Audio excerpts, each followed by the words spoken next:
every new level of success in life and business requires a new level of you, whereas your actions, behaviors, your beliefs, what got you to where you are, may be the very reason why you're stuck.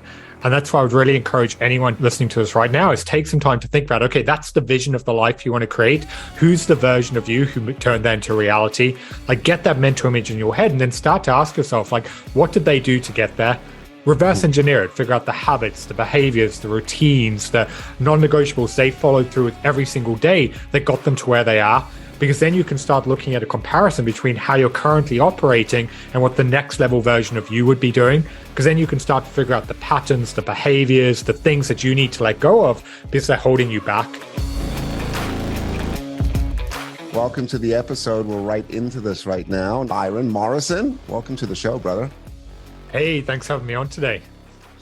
So we were just rapping and chatting, and I love the name of your new book, and I love the concept of it. As we were chatting, it's very much in alignment with the type of work we do here at Witz, which is really around helping CEOs, and not just CEOs, leaders, navigate the world of business and people and stress. And it's a difficult position because we find ourselves in these roles, and while we might be able to navigate the task and the functional side of the business, right, the cold stuff, the transactional stuff, the finance stuff, it's usually all the other stuff, the interpersonal stuff, the soft skills, the people, that become so overwhelming. And I was having this conversation yesterday with someone, actually his name's John Gordon.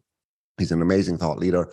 And we were talking about how, a lot of what we need to learn and develop as CEOs has a lot of reflection and application into our personal lives, right? How we show up in our marriages and how we show up as parents, right? So with that, I want to pick your brain today. I want to get all the tips and the tricks from the book. I want the audience to as well. So Byron, tell us first, how did you come up with the name Maybe You Should Give Up? What's the story behind that? So over the last decade, I've been fortunate enough now to work with people in 15 different countries. And in that, I found through extensive study of psychology and mindset and high performance that there are 7 mental blocks that every single one of us hold on to that keeps us stuck, whether it's fear, comparing ourselves to others, being too hard on ourselves, putting off our happiness. These mental barriers cause us to get in our own way and sabotage our success. And that was why I got the idea of the name, Maybe You Should Give Up, is it's not about giving up on your goals and dreams. It's about giving up on holding on to everything that's standing in the way of turning them into a reality. Oh, I love that, man. I love that. So walk me through the 7 mental blocks. So you said the first one is fear, which I think we can all relate to very quickly, right? I actually learned this recently. There's something like 550 something actual fears that people go through. Yeah. So fear is the biggest one. The next biggest one, and this is something that any CEO and business leader listening to this right now is probably falling into the trap of, and that's being reactive. Because when you're running a business, so much of your day is just going to be putting out fires and solving other people's problems. And I see that the issue with that is when you go into that high stress state, there's no way you can make the right decisions or effectively lead. And this is why it's all about getting you to develop the mindset that when something goes wrong, instead of you reacting, you stop, process it, understand it, and then choose how you respond. Because there's a really big difference between a reaction and a response. A reaction is driven by emotion, whereas a response is processed and controlled. And this is why it's so important to understand you're never going to be in complete control of what's going on around you. If you want to be an effective leader, you can't afford to be governed by emotions. You have to slow down and really understand what's going on. Bro, I feel like I'm looking at my doppelganger right now. Like everything you're saying right now, I'm like, bro, that's exactly what I teach. So I teach something called the stop concept, which is pause the instinctive reaction in a high stressed situation. And then there's a whole sort of activation process that you go through. And on a deeper level, it could be a journaling exercise where you debrief yourself because it's got more stuff and you need to kind of go write that out and process it and sort of get to the objective. Or the skill in itself is being able to be self-aware to recognize that you're reactive in the situation, and anything you do next is probably not going to be the best result because you're in this fight or flight response, right?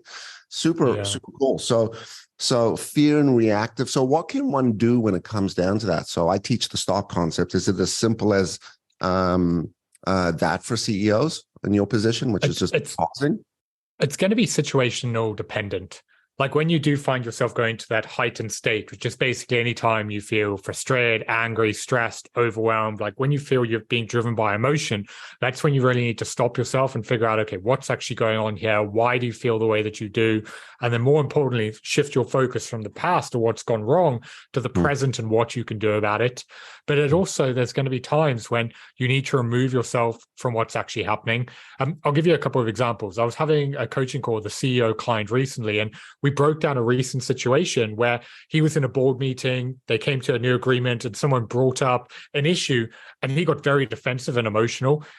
And it turned into him having a victim mentality. And it was like, he walked away really frustrated because he was like, I've just looked weak. Like, this is not a good way that I should have handled it. And the guidance I gave him is he needed to get out of that confrontation. Like when he felt his emotions coming into it, he needed to say to the person, look, I understand where your concerns are coming from. Let's schedule a meeting where the two of us can sit down, discuss this and figure out a way forward. And he was like, and when he thought that, I was like, you know what, that's exactly what I should have done. Instead of bringing emotions into it, have a different place where I can prepare for it. But because his emotions took over, that's where he got derailed. Like another example is I've seen with a lot of clients, like they get issues landing in their inbox. First thing they do is hit this response, type it up, send it back. And then a few minutes later, they're like, I shouldn't have said that. Right. And they regret it. So it's just like, okay, when you find yourself being reactive, put a pause in place. Even if you type out that email, don't send it yet. Go for a walk, take a deep breath, like detach from it and come back and be like, do you still feel that way? It's all about breaking that impulsive action and slowing down and then making choices based on your best self and what's in alignment with your goals and the company and what needs to get done. Right. Such common sense, such a simple thought and concept for us to apply, but yet it's so complicated for us as human beings. Yeah. But I love what your story acknowledged was the CEO, the coachee, recognized afterwards from a place of self-awareness and went, man, I messed up, I reacted, I did this, it made me look weak. And I think in a lot of cases, that's the biggest challenge for people is to go through that self-awareness, because self-awareness requires a lot of responsibility and accountability for the dysfunction in who we are, right? Yeah. And there's one thing I really want to add into that, because with working with CEOs, what I see is a lot of the time they're their own worst enemy, because when they get that awareness, they then spiral into beating themselves up. And they're like, oh, I've made all these mistakes. And they live in the past and they dwell on it. And that doesn't solve anything. And that's why I do want to interject you, like to anyone, when you do catch yourself in that, it's all about figuring out what can you learn from it? How can you make sure you don't make those same mistakes in the future? Because you can't change what happened, but you can improve going forward. So if you live in the past, all it's going to do is destroy your confidence, and you're just not going to become a better leader as a result. Mm-hmm. That's what they say anxiety comes from: too much stressing from the past and projecting into the future, right? Which is, I'm so busy looking back, and what you're talking about is presence, which is a difficult thing. It comes back down to mindset. All of these things that you're talking about, and I try to tell people this a lot, which it's more practice versus anything else. It's more exercising these things versus learning them and then doing them. And I think the danger with CEOs is there's a spotlight on you, where if you do things well, right, you'll get that spotlight. But there's a bigger spotlight on you when you react or you mismanage a situation. The line we used to use, or I still use today, sometimes when you ring that bell, it is very difficult for people to unhear the ring. Right. So that's the pressure that we're in as CEOs. So, okay, keep going. So we got fear, we got reaction. What would be the third mental barrier? So the third one is short-term thinking. Is how most people live their life is they're always prioritizing what they want in the moment, whether it's comfort, pleasure, or avoiding pain. But what they don't recognize is that often they're picking what they want now at the expense of what they want most. Whereas if you want success and you want to build a company, you're often now going to have to make decisions where you take a short-term loss, you take a risk, you do something that to the outside looks like a mistake because you know that it's going to have a long-term gain. The example I use in the book is Elon Musk. Because regardless of how you feel about him personally, there's no denying he's had an incredible impact on the world. But if you look back at his track record, he has been ridiculed time and time again by people saying he's made such a stupid decision. Look at the mistake he's made. But the reason why he's able to do that is he thinks 5 steps ahead. He's willing to make that short-term loss because he knows the long-term payoff that comes as a consequence of it. But most people, they don't think like that. They just make their decisions based on what's going on in the moment, not recognizing that they're actually sacrificing their long-term growth as a result. And if you're running a business, you can't afford to think that way. You have to think, okay, what is the consequence of this? Why am I making this decision? Because when you make choices based on where you want to get to, not just on where you are, that's when the entire game changes for you. Is this the whole sort of concept of really visualizing the future and law of attraction and focusing on sort of the bigger picture of things? That's part of it. But let me give you a real world example of this just to kind of break it down. Like when I first started my business nearly a decade ago, for the first 18 months, like I didn't really know what I was doing. Like I had really good intentions, but I didn't know how to market. I didn't know how to generate sales. I didn't know how to close business.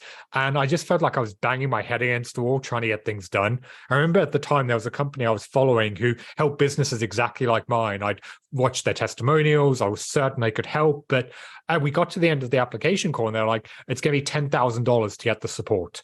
And like at the time, I'd left the corporate world. I was bootstrapping the business. I was completely broke. Like that seemed like an insurmountable amount of money. And I told my friends and my parents, and they were like, it's too big a risk. You can't do that. That would be a stupid decision. And what I didn't realize at the time that I did was I broke it down. I looked at all of the consequences of what would happen if I did or didn't do it. I knew if I didn't move forward, I'd continue struggling. I'd probably then end up back in a job. I'd have to throw in the towel and I'd never make it work. But if I got the help and support I needed, then I'd be able to potentially fix my marketing. I'd start generating more revenue. I could help more people. I could then build the life of freedom that I wanted. So rather than just focusing on what would be perceived as a risk, I made the choice based on where I wanted to get to. And in that situation, it seemed like a no-brainer. I went and got a bank loan and funded it, which if I didn't do that, we wouldn't be talking today. But the reason why I could mitigate the risk was I looked at the future and thought 5 steps ahead and the other future if I didn't do it. Like This is what it's all about. It's like not just giving into that short term, because if you always just focus on the challenge, it's always going to seem like too big of a risk or something where you're just going to focus on what's going to go wrong and not what's going to go right. Mm-hmm. I say a lot, you're reminding me of like, sometimes what we are in these positions, we are the ones to make the decisions that no one else will make. Right. And to your point, I think we also got to be really careful about sometimes the advice we get from friends and family and parents and stuff, which is, they look at us or they see the situation through a very, what we might call protective lens, right? Which is, I don't want to see you get hurt. I don't want to see you make a mistake. I don't want to see you suffer. So therefore don't take the risk. And, entrepreneurs, and that's what you just described in yourself, which is you do things that don't make sense, but you do them because they do make sense, right? And that's the gift of having this ability to take risk. I mean, that's what we're really talking about, risk taking, right? And decision making and being adaptable and fluid. And as we're progressing through that path, adapting and adjusting as per that. I'm actually in something very similar right now as a case, which is we were chatting earlier and I was saying, one of the things we've actually started to do is look at more partnered relationships versus bringing on employees. And last year I ended up letting go. My head of marketing left, and I had to let go of my head of sales, right? And there were 2 very expensive positions, and they were okay. The performance was okay, but we obviously didn't get the results that we were looking for. And I'm in a conversation right now where I'm about to contract or outsource this sales and marketing into a company, and it's a 10K start. And the exercise right now is, all right, let's do this. Worst case scenario, we end up in 30, 45 days in a better position than we are today. And we don't move forward with the organization. Or in 30, 45 days, we're already on the path and now we can make the next decision, which is, all right, let's implement the next stage. Love that, Byron. All right, brother. So we got mental barriers. Fear number 1, being reactive, short-term thinking, which I love. Talk to me about number 4. So number 4 is something that I think every CEO and leader listening to this right now is going to be guilty of. And that's worrying about problems that haven't happened yet. Because we have this tendency where something we perceive is going to happen and we blow it up in our head and it goes completely out of proportion. And a lot of the time it can paralyze us to the point that we just don't take action or do anything. And one of my favorite quotes is, if you stress about something before it happens, you essentially put yourself through it twice. But to make matters worse, often because you build it up in your mind and you convince yourself it's going to happen, you then find yourself in a self-fulfilling prophecy where your actions, your behaviors, your thoughts, all of them come into alignment. and that problem actually then happens. Or you could get to the end of it and you're like, oh, I don't know what I was worried about. So either way, you're putting this huge strain on you mentally and emotionally, and it's taking you away from what you could actually do to solve the problem. Yeah, totally agree. And we build up these mental models and movies in our head, right? And love the way you describe that, which is we stress about it twice, right? Which if you think about it, like that's not normal. We're going to stress, let's stress once. Let's not try to project into the future. All right, let's keep going with number 5 and number 6. So number 5 is comparing yourself to others. This is something that like a lot of CEOs may not admit this to the outside world, but they get stuck in this trap all of the time. They look at what their competitors are doing. They look at what people like they admire are getting done, and then they feel bad about themselves in comparison. Like one of the examples I use in the book is there was a CEO that I was working with, and he had built $1 billion business. Like they were a unicorn in Silicon Valley. Like he was absolutely crushing it. And I remember we had a coaching call the one day, and he was like, "I'm so far behind." Like he was just like feeling like he was failing, and the guy wasn't even 30. Like he's absolutely amazing, like smartest person I've ever met. But he just had this perception that he was looking at other people like Elon and all these people he admired and what they were doing. And he was like, I'm doing nothing compared to them. And what I had to remind him is like, if you keep comparing yourself to people in front of you, you're always going to feel like you're behind. And there's no timeline for life. There's nothing stating that you should have achieved something by a certain point. You have to get a tunnel vision where you focus on your own goals and desires, because if you keep worrying about everyone else, you're never going to feel like you're enough, or you're going to allow what they're doing to influence your actions and decisions, which is going to come at the expense of what you could have actually done. So it's really about just figuring out what you want and just taking that pressure off yourself about what you're actually doing. It's so true. So true. And number, what are we on? Number 6. Number 6. So number 6 is being too hard on yourself. Like there's no denying that being your own harshest critic is a great motivator, but it's never going to lead to any real happiness. And I see for a lot of CEOs, they find themselves in this cycle where no matter what they do, it's never enough. They're always straight to beating themselves up, how they didn't get 100%, how it's not completely right, all of these things that could have gone better. So it massively knocks their confidence and self-worth. So I'm not saying you need to lower your standards and expectations, but you have to develop the self-compassion to know when you did your best, to know internally, do you know what, I showed up, I did what I could. Maybe it could have gone a little bit better, but that's okay. And also reframing it as it's not a mistake, it's an opportunity. These are the things you can learn from it to improve for the future. So that's how you can really start taking that pressure off yourself. And everything you're talking about is so important from the mindset. I mean, this is how people should think. This is the practice people should operate with, not just CEOs, right? Parents, right? Entrepreneurs, individuals walking around in this world. I think it's so universal. And that's why when I was writing this book, I was like, how's something that impacts everyone? Because even though the work I do is helping CEOs, like this book was targeted as like a mainstream to help as many people as possible. And that takes us perfectly onto the final block, which is putting off your happiness. Like everything in this book is about breaking through these barriers so that you can get to a point in your life where you can actually start enjoying it. Because I think as CEOs and business leaders, we're all really guilty of saying to ourselves that once we reach that next goal or that next milestone, that's when we'll be happy. That's when we'll take time off. We'll prioritize our family. We'll focus on our health. But that's what we said the time before and the time before that. And that's why it's so important to understand you're never going to get to where you want to be. As soon as you get close, that goal line's going to move. And that's why it's all about getting you to slow down, to enjoy the moment, to feel more of life, because happiness doesn't come from achievement in the future. Instead, it comes from the journey, and the journey takes place in the present. Correct. You know, I was telling you the story about how we ended up in Costa Rica, and that was a little bit of this conversation, which is before you know it, like kids are going to be old. We're going to be going back to the rat race. It's going to be just time is going to fly by. And if we're not careful, right, and this is what a lot of people do, is they're like, well, it's like vacationing once a year.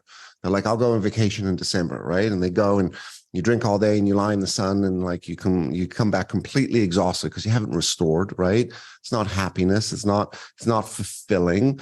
You need to start to implement these things in your life. And for me, Costa Rica did that, which was the community, the environment, the lifestyle, the health, the kids, the family time. It gives us time now. And, you know, I'll share this with you. There's a little bit of a family conflict right now in my family. And there's kids. I got siblings and they got kids. And we got one sibling who's who's been in a conflict with us, and we were just chatting with about it yesterday. And I said, if we're not careful, time flies, and the next thing you know, kids are old, and there's no relationship, and you can't get that time back. So being present and making decisions about now is a really important objective for people to start to think about, right? Yeah. So coming to the mental barriers, very identifiable, and I think we all go through them, not just again as CEOs, but as individuals as well. What could be some practices or things that I do to maybe help manage or address or not get caught by these mental barriers? And I think fear and reaction we were talking about before, which was the ability to pause, that instinctive reaction, stop, slow things down, process, which makes a lot of sense. What could we do to not end up with short-term thinking, or is there a way for us to recognize when we're doing that? What would be some practices? Yeah. So I found that one of the biggest reasons that most people don't achieve their goals is they focus too much on what they want and they don't figure out who they need to become in order to make it happen. And the reason why this is so important is every new level of success in life and business requires a new level of you, whereas your actions, behaviors, your beliefs, what got you to where you are, may be the very reason why you're stuck. And that's why I would really encourage anyone to listening to this right now is take some time to think about, okay, that's the vision of the life you want to create. Who's the version of you who turned that into reality? Like, get that mental image in your head and then start to ask yourself, like, what did they do to get there? Reverse engineer it, figure out the habits, the behaviors, the routines, the non-negotiables they followed through with every single day that got them to where they are. Because then you can start looking at a comparison between how you're currently operating and what the next level version of you would be doing. Because then you can start to figure out the patterns, the behaviors, the things that you need to let go of because they're holding you back. But then more importantly, from there, when you're in difficult situations, you need to take the way that you feel out of the situation. Let's say you need to have a tough conversation, or you need to hit that workout, or get prepared for that board meeting, like whatever it is, rather relying on motivation or willpower. In those moments, you have to ask yourself, like, what would the person I want to become do right now? Would they speak up? Would they have that conversation? Would they take action even if they didn't want to? When you start making decisions based on the person you want to become, then it becomes so much easier to follow through. But the benefit of that as well is when through repetition and doing this over time, you start to reprogram your subconscious, you start evolving into that next level version of you and letting go of a lot of these bad behaviors that are holding you back. So that's another way that you can start making decisions based on where you want to get to. It's like really figure out who do you need to become and then push yourself to do what they would do. Right. I'm smiling right now for the audience as you're talking, which is, I love what you're talking about, reframing things and reprogramming yourself. And there's a guy by the name of Stephen Scoggins, and he was on the show, and he had this amazing line. He said, if you're not careful in today's world, you're either being programmed or you're programming yourself. And you can take that in a lot of different ways. But, I took it as like, we have a great responsibility to be very intentional about those thoughts, those behaviors, those patterns, and we have a lot of influence over them. People will operate out of the victim standpoint, which is, oh, this is just me. This is just the way I've done it, right? This is just the way I think, or these are the reasons. This is my story on why I do these things. And I always say to people, it's you start to reframe that. You start to speak to it a little bit differently. And it's not like this instant thing where you say something differently and now you feel differently, but you keep doing it over and over and over and over again. You develop that neurological pathway and connection, and it starts to become stronger and becomes the mode or the operator or the default for us, right? And I love what you talk about now as well, because when we looked at one of the mental barriers, you were saying one of them is comparing yourself to others. But what you just described is saying, stop comparing yourself to others, start to compare yourself to who you are today and who you need to be and who you want to be and how you're going to get there, right? Yeah, it's so powerful, especially from a CEO, because if you really audit it, and let's say you're going through a stage of growth and you want to scale the business, I see the biggest trap that so many CEOs fall into is they become the bottleneck, because what they did as being a founder doesn't work at that next level, but because they're holding on to all these behaviors, they then get in the way of the growth they could create. So it's really looking at, okay, who's that next level CEO?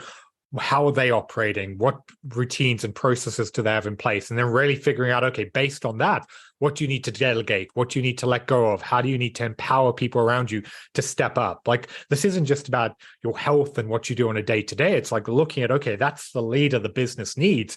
What did they do? And how do you then start actually operating in that same way? Because when you change these mental processes and you reframe it, that's how you get to the next level. But just to go back to what you said, it's never about that victim mentality. It's not about convincing yourself that can't be done because you failed in the past. Like, you needed to go through all of that to get you to a point that you're ready today to actually change it. But so many people just get stuck in that and they make excuses and they say why it can't be done. But it's the people who make a decision of, you know what, I'm going to learn from that and I'm going to decide today to do something different. That's how they turn it around. Mm-hmm. I've had that mindset forever, right? I've never, ever, ever, and I've fucked up a lot. I've never been remorseful, regretful about any of these mistakes because they're lessons, right? They allow you to grow. You say a lot like your journey is your journey, right? There's that wonderful saying that the universe will give you the lessons you need to learn. And if you don't learn them, or they'll give it to you again and again and again and again. And that's what we got to start to think about. Like it's progression, you know, as you make these mistakes. And when you look at athletics, it's a really easy example, right? They miss plays, they make mistakes, but you just keep practicing and you eventually get it to the point where you don't even have to think about it, right? So talk to me about being hard on yourself, because that's a real difficult thing. I mean, that inner voice, that inner critic. Yeah. So I found there's no miracle solution for this. Like, I'm not going to sit here and be like, this is exactly what you need to do to stop it. Because at the end of the day, when you're a high achiever and you've got someone with such a big vision, you're always going to have an element of holding yourself to such a high standard. But I found the two ways that do really work for this is, firstly, when you have a goal or something you're trying to achieve, in advance, you need to set what I call an at-peace outcome.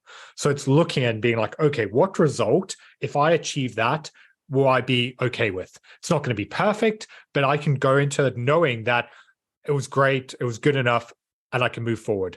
Because the reason why I like this is because a lot of the time you're just going to go about something, you're going to set a goal, you're going to achieve it, and then you're just going to be focused on all the things wrong, because there's always going to be something that could have been done better. You're never going to get it perfect. So it's taking that reframe in advance of, okay, knowing that I'm going to beat myself up, regardless of what's going to happen, what can I be at peace with? The second one is to then reframe what the mistakes actually mean.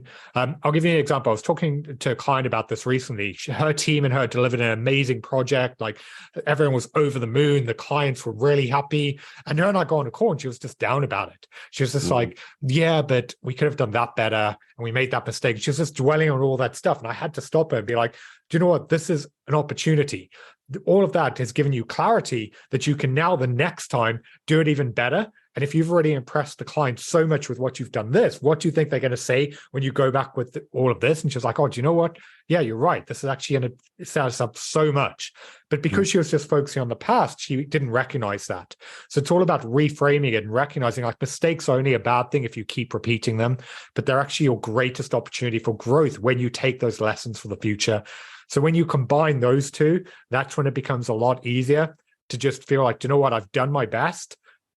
And then just being at peace with it, and then always setting forward of what you do next time. Yeah, totally true. What's your position on physical health as a CEO? How important, or how much of that is a foundation for all of this? It's the foundation of everything.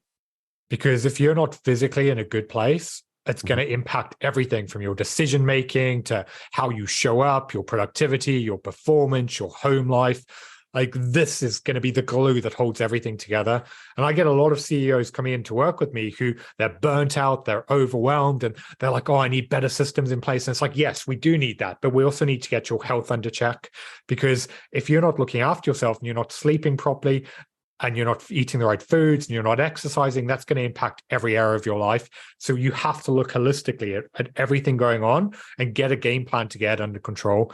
Like, I'm very fortunate that my background is, I'm also a qualified nutritionist and personal trainer, and my beginnings were focused in that realm. So a lot of what I bring in with clients is like how we fix your energy and optimize like other areas of your life to get you performing at your best. So I think it's an understatement to say how important it is. Yeah, I never took physical health as something serious, right? I was always just always the skinny guy. I didn't, I never really thought I needed to physically work out and do stuff. Anyway, today I do, and it's part of my regimen. And I find when I travel, that's when it starts to dip, and I see it. I see a complete effect in my energy, my mood, my deliverables, et cetera, right? Um, I recently got into functional medicine and started working with someone, and that really contributed to understanding how important your physical health is and everything in your system and how to balance it, right? And what's so interesting about the world that we live in today is it's very easy to eat well and healthy. It's very easy to be physically healthy. It's very easy to have the emotional health and the mental health. And all the resources are out there, whether you need to learn it or whether you need a place to implement it or do it. And it comes down to a lot of people taking action. And that's the theme I'm getting from you today and the book, which is here's all the things, but there's a lot of action that you need to take in all of these areas. And if you take the right action and you keep moving forward, you're going to start to see a massive result. If you take no action, we're going to end up in the same place that we were yesterday. Yeah. Like the one thing I would throw into that is just because it's easy doesn't mean it's simple.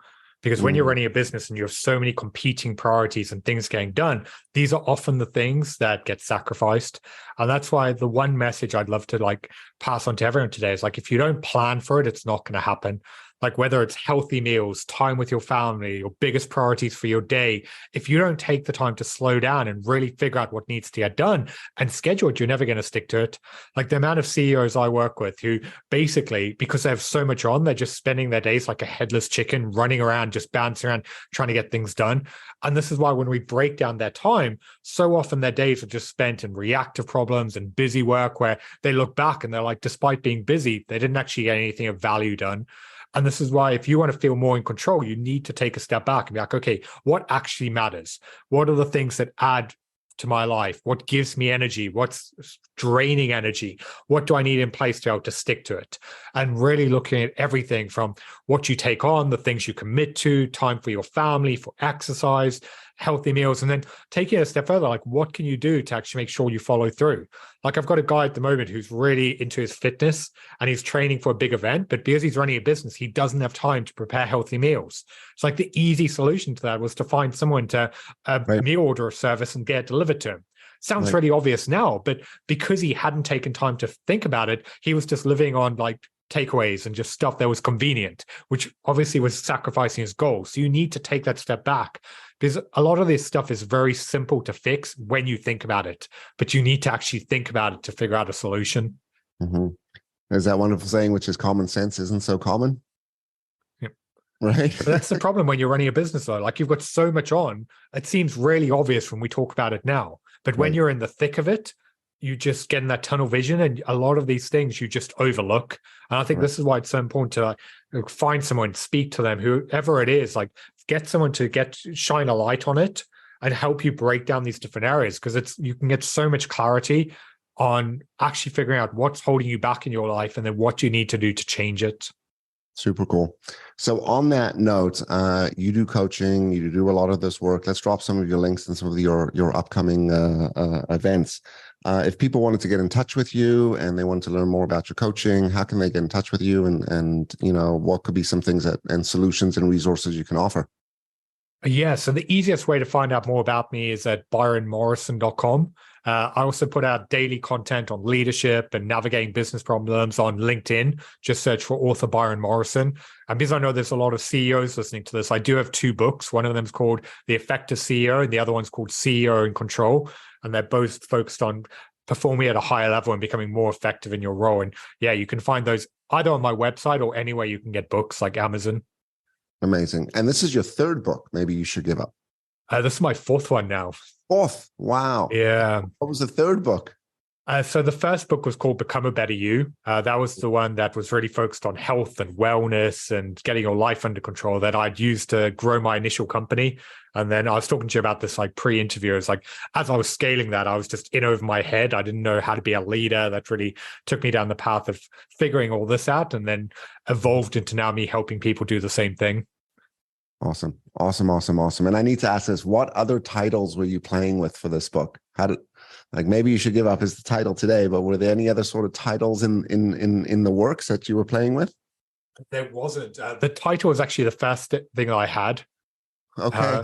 Yeah, it's really interesting to me because I think a lot of the time when you're running a business, you're like stuck trying to force ideas. And for a good 2 years, I was trying to think of what's my next legacy project going to be. And I actually went on vacation. I took a few days break, and by day 4, lying on the pool, like at the pool, this idea just came into my head. I was just like, I should call it, maybe you should give up. This is what it was about. And I wrote all of it down and mapped it out. And so that's exactly what I needed. So that's why I always encourage people, like, you need time to step away and think, because your greatest ideas come to you not when you're trying to force them. It's when you create an environment where you can actually process them and really reconnect with yourself. Right. That's the whole concept of, like, as you're saying, slowing down, and you get to a stage where you're able to restore. And I always use this example with athletes. Like, athletes physically restore after intense training before they compete, right? Because they need to build back up again. And it's the same with CEOs. And that's what you just described. You need to slow down, create that environment, rest, because, you know, when you start to create that space, all of a sudden, like, now there's space for the ideas to start to come in, right? Amazing. Now, listen, we come to the most important question of the show, which is the last question of the episode, which is, what do you think we can do to be better humans tomorrow?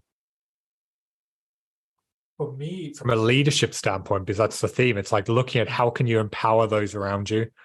Because a lot of the time, especially first-time CEOs, like, they get so caught in their head of like, I need to give instructions and this is how I need to get a message across. Whereas actually, if you want to create a better world, you need to encourage and create a culture and environment where people actually want to buy into it, where they're like encouraged, where they feel heard. It's like all about looking at how do you bring in the best of those around you. As great companies weren't built by one person. They were built by a collective group of people coming together. And that's why I think, just looking for active ways to make and help people better. And the way you do that is through empathy and compassion and understanding what's going on and treating people in a way that actually makes them feel heard. That's how you start bringing out the best in them. That's amazing. And that's what the world needs more of as well, not just in leadership, but in this world, in life and neighbors and communities. Empathy and compassion, which is also a practice, right? Exactly. Amazing. All right, to the audience, go check out byronmorrison.com, BYRON Morrison, MORRISON.com. That's his website. You can check out all of his books, and his latest book, Maybe You Should Give Up. And again, it's giving up those mental barriers, the 7 barriers that we spoke about in today's episode. Go follow him on Insta, on LinkedIn. It's probably a better platform for you, as it's more CEO and leadership. I'm connected with you on social as well. I'm following you. I love your content. I love what you're putting out there. It's a consistent reminder, and the world needs amazing thought leaders. Byron, thank you for being here today, my man. Yeah, thanks for having me on. This was a lot of fun. Awesome. All right, to the audience, if you like today's episode, don't forget to like it. Don't forget to subscribe. Don't forget to share. And we will see you next week. Stay happy, stay healthy.